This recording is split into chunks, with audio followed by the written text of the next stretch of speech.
Celebrate this Diwali with Indian Princess. Shop your favorite styles and get induction stove free. Visit your nearest store today. தேர்தல் அறிவிக்கப்பட்டுள்ள நிலையில் தேர்தலுக்கு முந்தைய கருத்து கணிப்பு ஒன்று வெளியாகியுள்ளது. IANS மேட்ரிக்ஸ் ஆகியவை இணைந்து நடத்திய இந்த கணிப்பில் ஆளும் கூட்டணி 150 முதல் 160 இடங்களில் வெல்லும் என தெரிவிக்கப்பட்டுள்ளது. பாஜகவுக்கு 35%, ஐக்கிய ஜனதா தளத்திற்கு 18%, ராஷ்டிரிய ஜனதா தளத்திற்கு 13%, ஜன்சுராஜ் கட்சிக்கு 8%, காங்கிரசுக்கு 2% பேர் ஆதரவு தெரிவித்துள்ளனர். எனினும் யார் முதல்வராக வர வேண்டும் என்பதில் நிதிஷ்குமாருக்கு அதிக ஆதரவு கிடைத்துள்ளது.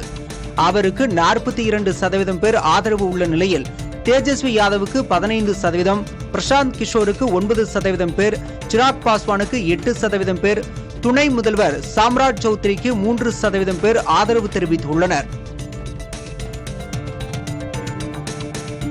பீகாரில் தேர்தல் தேதி அறிவிக்கப்பட்டுவிட்ட நிலையில் இந்தியா கூட்டணியில் முதல்வர் வேட்பாளர் யார் என்பது குறித்து அதிகாரப்பூர்வ அறிவிப்பு வெளியாகவில்லை.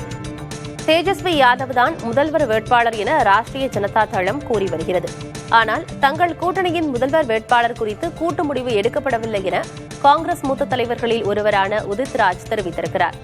இதற்கிடையே வேட்பாளர்களை இறுதி செய்வது குறித்து காங்கிரஸ் தேர்தல் கமிட்டி டெல்லியில் இன்று ஆலோசனை செய்கிறது. Celebrate this Diwali with Indian Princess. Shop your favorite styles and get induction stove free.